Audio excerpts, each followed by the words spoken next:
guys, my name is Justin. Welcome to Built on Faith Homestead, where we talk about things such as tiny houses, wild edibles, and how to grow your own food. Thanks for joining us today. Today is Monday, so we're doing a tiny house talk. Usually Melissa is in on these videos. However, she's got a bunch of errands to run today, and so it's just me today. You're stuck with just me. Sorry about that, guys. But we will do the best we can to get through this tiny house talk.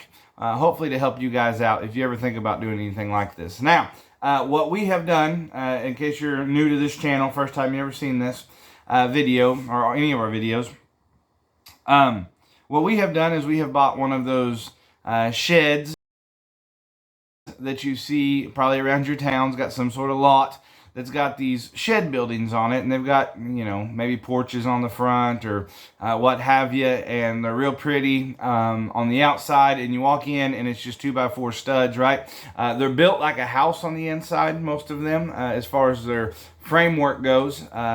So we bought one of those, and we have turned it into our home. My daughter said the other day, it's not a tiny house, it's just our home, Daddy. And she's right, it is. It is just our home. But we want to do a tiny house talk with you guys today, and we're going to talk about design. So there's some things to consider when you start designing your tiny home. So let's say you've prayed about it, you feel like this is something you're supposed to do, it's something that you desire to do, it's something that you guys have made a decision. This is what we think we should do. How do you design it, right? How do you start coming up with, like, where do I put this, and how do I do that, and where's the kitchen going to go, and where's the bathroom, and how are we going to fit all that stuff in there, right? Whew, a lot of things to figure out. One of the things, after you've prayed about it and feel like this is something that you were supposed to do, you might want to think about square footage, right? How little do you think you can get in a building? Find some places. If you start doing square footages and you're like, you know what, I think we can do something around, let's say 500 square foot, right? Try to find some place that's about 500 square foot. Even walk it off in your own house. Say you've got a 2,000 square foot house and you want to go down to a 500 square foot shed house, tiny house type thing. Measure off in your house where you can kind of get, especially if you've got an open floor plan, it works really easily. Or if you can find another building, or even, okay, I want to do one that's about 500 square foot, run the math, figure out the lengths and the widths of something that's about 500 square foot, go to one of these lots. A lot of these lots, they'll let you walk in, they'll let you walk around, they'll let you kind of take a look at it. So you can kind of get an idea in your head of like what it's really going to look like. Something else is something that I actually just mentioned is go to some of those lots that you see around your town, right? Or wherever you may be. If you got to get outside your town for a little bit, it's probably worth the drive. To go to one of these lots that's got these buildings, right, set up. And a lot of times, like I said, they'll let you in them, they'll let you look around them. If you think, man, I can do like a 12 by 32 or 12 by 24 or something like that, right? I can get down to that. That'll work.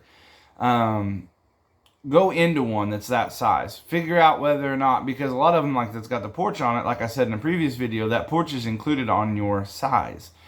And so a 12 by 32 may only actually be a 12 by 24, right? And so you get in there, as far as living space goes, and so you get in there and you're like, oh man, this ain't gonna work at all, right?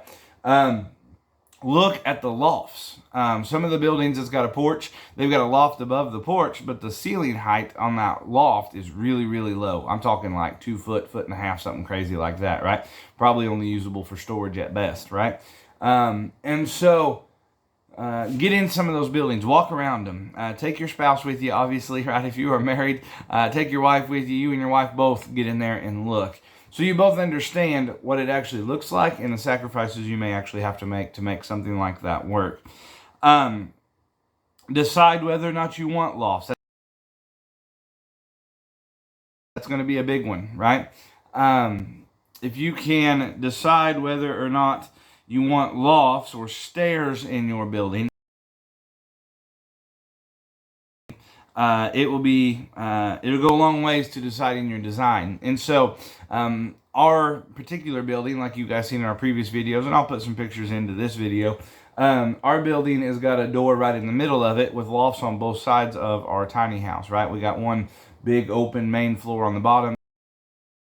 And then think about the longevity that you plan on living in your tiny home and consider whether or not, so we've already talked like, man, if we would have thought maybe this was going to be a more permanent situation, would we have done lofts? Because realistically, when Melissa and I get older, we're not going to want to climb those stairs, right? We're not going to want to climb up in those lofts. With that, do you think you can get up in the lofts? Are you worried about heating? We heat with a wood stove primarily. We do have an electric heater that we use. It's like an Eden Pure style heater. Works great for if we're gone. Or honestly, if you've got a wood stove in any size house, just about, and the temperatures are running between that, like getting down to maybe 30 or 40 at night, maybe 50 or 60 during the day, a wood stove can be frustrating somewhat. But you also have to remember the lifestyle you have chosen, and is it worth running that electric bill up, right? This one is honestly probably, after you've prayed about it, the most important step, this next step here. And that is to draw it out to size. Ooh, you guys see that lightning back there? That's why we're doing this inside. Draw it out to size. Draw it out to size. What I mean by that is get you some grid paper, or if you're technologically advanced, right, find you, so you can find computer programs, you can find free ones even for like drawing out your floor space, right? And draw that thing out to scale, or something very close to scale, right?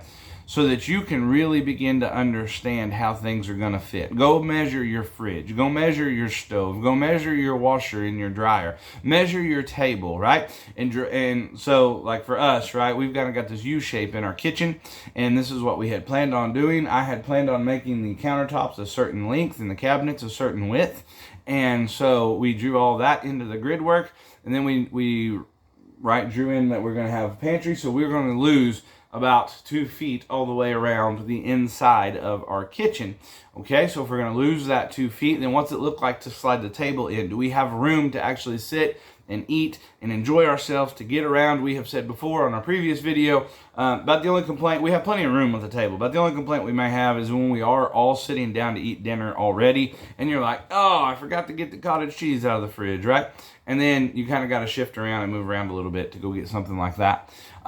Is that frustrating? Yes. But is that livable? Yes. And that makes us be more, to be better planners, right? Whenever we're getting our stuff out, it's like, oh, don't forget it, because everyone's going to have to shift around and move. And so please, please, please, before you make a decision on like, this is what I'm doing, draw it out to scale, put it on a free floor plan thing online or something, so to understand the actual differences and how close everything's going to be, and whether or not that is something that is livable. Last thing, and probably, I wouldn't say the least important, but as far as the nuts and bolts go, probably least important to me, right, is like the outside of your house. What color do you want it? Now, that seems like a silly thing, right? But consider this. Do you want your house to really... I've seen some of these tiny house shed buildings that are like aqua blue, crazy colors, right? Do you want something like that? If you do, that's great. You do your thing, right? If you want something that kind of blends into the landscape, do you want something more earth-toned colors, right? That kind of blends into the landscape, becomes more a part of the landscape rather than stands out from the landscape, right? And then also, do you want to color your tiny house and your roof? Because you can pick, like for us, we were able to pick the roof color, the trim color, and the rest of the outside sheeting color, right? And so we picked a color we thought we would like, and it would kind of blend into the landscape. We didn't really want to stand out. We wanted our house more to blend in.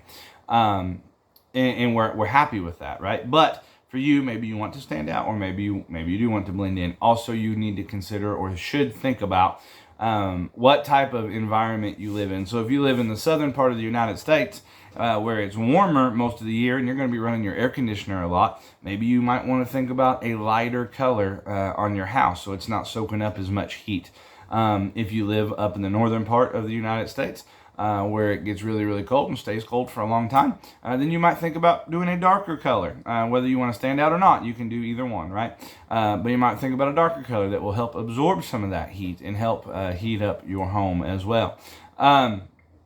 Just some things to consider, right? Or if you live in southern Missouri like we do, and you have a little bit of everything, maybe it don't matter much whether or not it's a lighter color or a darker color. We can be anywhere from -10 to 110, right? So we just never know what the weather's going to do around here. And so it doesn't matter a whole lot, or as much maybe, the color of the outside of the house. And then, last but first, right, is pray about it. Pray about what you're doing. Obviously, money is going to come into the decision, right? How much do you want to spend? Your square footage. You may think, man, I can only get down to 900 square foot, right? But then you're looking at the prices and how much it's going to cost, and you're like, man, I can't afford 900 square foot. Okay, well, you're going to have to figure out how to maybe go down to 600 square foot, right? Pray about it. If God wants you to do this, if this is something God wants in your life, then He will guide you and He will direct you. But that may also mean that you have to do things that you're not as comfortable with doing as you were previously. That means you may actually have to be different and live differently, right? So guys, it is completely, that's one of the fun things about these tiny houses. After you've prayed about it and you feel like the Lord has given you direction, it's completely up to you, you know. If you want to have lofts, have lofts. If you don't want to have lofts, don't have lofts. I will tell you this thing, and then I will be quiet. People will give you their opinion, and that's great, and you need to listen to them and soak it all up. But at the end of the day, you need to do what God has told you to do, okay? Even if people don't understand it, even if people think you're crazy and it doesn't make sense, at the end of the day, you do what God has told you to do, and it'll be all right. Thank you guys for watching once again. Built on Faith Homestead. Check us out at Leaving Egypt as well, both on YouTube and Rumble. And please like and subscribe. It'll go a long ways to helping us out. And we will catch you guys later.